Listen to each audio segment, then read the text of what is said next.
Base होने चाहिए। हम कई बार चर्चा कर रहे थे, हमारे समाज से आईएएस नहीं निकलता साहब, हमारे समाज से आईपीएस नहीं निकलता। क्यों नहीं निकलता? खोजा है कि हमने क्यों नहीं निकलता? समाधान में नहीं जाते हम लोग तब नहीं निकलता। एक 10वीं में फेल बच्चा, 12वीं में फेल बच्चा और वो आईएएस बन जाता है। क्यों बन जाता है? सच में क्रांति जगह नहीं पड़ती है। आप यहां बहुत टैलेंटेड बच्चा है, मैं तो बाइक रेस पास हुआ बच्चा आपको संबोधित, व्यक्ति संबोधित कर रहा हूं।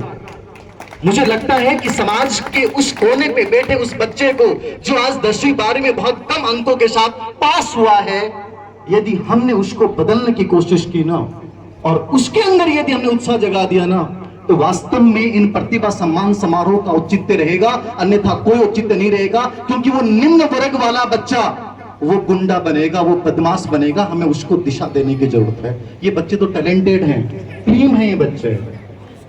इन बच्चों का दायित्व लेना है इन समारोह में आके कि सर हमारे आसपास के, हमारे समाज के 4 बच्चे हैं ना, उनके जीवन को बदलेंगे हम। उनको बताएंगे कि जब प्रतिभा सम्मान समारोह में जाया जाता है वहां हमारी वैल्यू क्या बनती है। समझ रहे हैं ना? वैल्यू क्या है? यही तो जीवन है। तुम्हारे प्रति लोगों का दृष्टिकोण बदल गया जब तक तुम्हारे नंबर नहीं थे, तुम्हारे प्रति दृष्टिकोण अलग था। पता नहीं लोग क्या क्या बोलते थे। एक बच्चे का नेट में सिलेक्शन हो जाता है, मैं कहता हूं दुनिया का दूसरा पता नहीं कहां का रिश्तेदार है, वो भी फोन करके पूछता है अरे हो गया, हमें तो पहले ही पता था। क्यों? आज बहुत याद आई तुम्हें, जिस दिन वो बच्चा स्ट्रगल कर रहा था, एक दिन किसी ने फोन करके नहीं कहा कि बेटा तू कर सकता है। ये दुनिया है और जिंदगी में लड़ाई हमेशा खुद को लड़नी पड़ती है, कोई साथ नहीं देता है, मैं मानता हूं और आपको मानना पड़ेगा। समाज को बदलना है तो पहले अपने आप को बदलो। समाज के ठेकेदार कभी बनने की कोशिश मत करना। कोई नहीं बना सकता समाज को और कोई नहीं बदल सकता। कर्नल किरोड़ी सिंह बैसला जी ने पहले अपने आप को बदला, तब जाके समाज बदला है साहब। ये मान के चलना। आज राजनीति ज्यादा होती है और जो एक्शन लेने चाहिए ना उनकी कोई बात नहीं करता है। हमें उस दबे कुचले बच्चे की जिंदगी में वो प्रेरणा रूपी बीज बोना पड़ेगा। और मैं बीज की बात करता ही नहीं, बीज तो सुरक्षित अवस्था है। मैं कहता हूं इन बच्चों को अंकुरन बनना सिखाओ। अंकुरन जानते हैं? बीज सुरक्षित स्थिति है। बीज वो है जो बदलना नहीं चाहता, लेकिन वही बीज जब जमीन में बोया जाता है वो अंकुरन बनता है। अंकुरन बहुत कोमल सी चीज है, लेकिन वो पत्थर के सीने को चीर के, उस धरती के कठोर सीने को चीर के जब बाहर निकलता है, उसे डर होता है कि कोई पशु खा सकता है। एक बच्चा खेल रहा है, वो उसको रोक सकता है, लेकिन वो बिना डरे उगेगा।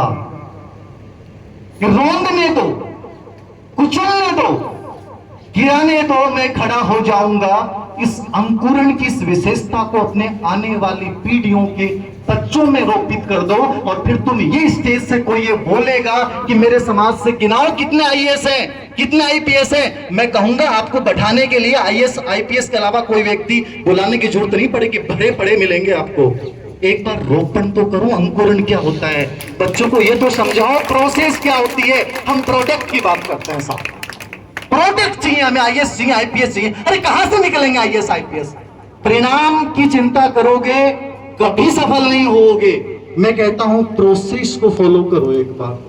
वो प्रक्रिया क्या है, उस बच्चे को बड़ा बनाने की प्रक्रिया क्या है, वो समझाओ उसे। हम समझा रहे हैं 17 घंटे पढ़ो, अरे पढ़ने की जरूरत नहीं है।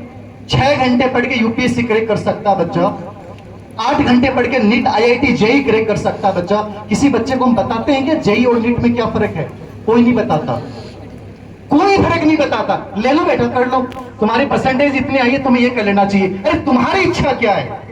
तुम रियल में बनना क्या चाहते हो? क्या तुम लोगों ने, किसी ने पूछा बेटा आईएएस बनना है, आईएएस बनने की प्रक्रिया क्या होती है? कितने बच्चों ने जानने की कोशिश की? पहले जानो उस प्रक्रिया को। कितने लोग सफल हुए और कितने लोग असफल हुए हैं, उन्होंने क्या गलतियां की हैं? वो गलतियां मैं नहीं करूंगा। मेरी जिंदगी में एक एग्जाम दूंगा और वो आखिरी एग्जाम होगा उस एग्जाम का। यूपीएससी दूंगा तो एक बार इतना गजब का दूंगा कि जिंदगी में दोबारा देने की जरूरत नहीं पड़े। हम वो नहीं सिखाएंगे, करो बेटा हो जाए। ऐसे कैसे हो जाएगा? कितने बच्चों ने गलतियां की, वो गलतियां लाके रखो उसके सामने, एक चार्ट बनाओ उसका।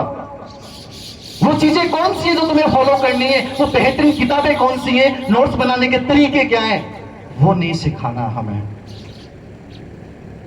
यूं आईएएस आईपीएस नहीं बनेंगे, भूल जाओ, भूल जाओ, मैं कह रहा हूं। कितने भी बड़े प्रयास कर लेना, पहले उस प्रोसेस को अपनाना सिखाओ बच्चों को, वो हम अपना नहीं रहे। दूसरी चीज, जिंदगी में बच्चों को वीणा की तरह बनाओ। वीणा समझ रहे हैं? वीणा से संगीत कब निकलता है पता है किसी को? उसके तारों को कस दो, संगीत निकलेगा क्या? ढीला छोड़ दो, निकलेगा क्या? हम या तो बहुत कस के पकड़ते हैं अपने बच्चों को या बहुत ढीला छोड़ते हैं, और यही रीजन है कि आज आईएएस आईपीएस के डायलॉग्स हमें बोलने पड़ते हैं। मैं कहता हूं क्यों बोलने पड़ते हैं रे? हर सम्मान समारोह में मैं ये डायलॉग सुन सुन के परेशान हो गया, समाज में आईएएस नहीं आईपीएस क्यों नहीं है रे? क्यों नहीं है? हमारा खून ये रहा होगा खून हमारा। वर्तमान को गजब का बनाओ तो भविष्य दिखेगा। अतीत से वर्तमान भविष्य नहीं बनता, अतीत से कुछ नहीं होता। प्रेजेंट गजब का बनाओ, और प्रेजेंट गजब का बनाना है तो बच्चों में बीजारोपण अंकुरन ऐसा पैदा कर दो कि बच्चा एक एग्जाम को दूसरी बार देगा ही नहीं। मैंने 90% का बच्चा मेरे जयपुर बैच में भी पढ़ रहा है, 90 नहीं 96% का बच्चा दूसरे समाज का बच्चा है। उस समय मेरिट में आया बच्चा मेरे सामने आके रोने लग गया, सर मैं 5 साल से स्ट्रगल कर रहा हूं 3rd ग्रेड टीचर बनने के लिए, सर बन नहीं रहा हूं। किसी व्यक्ति ने, मेरे आसपास के लोगों ने कहा कि तेरी जिंदगी में राजयोग नहीं है। अरे कौन लोग हैं जो तुम्हें कहते हैं राजयोग नहीं है? मेरी हथेली को देख के झुंझुनू में स्काउट गाइड का एक बनारस के पंडित जी थे, उन्होंने कहा बेटा तेरे प्राइवेट सेक्टर में संघर्ष करना लिखा है। मैं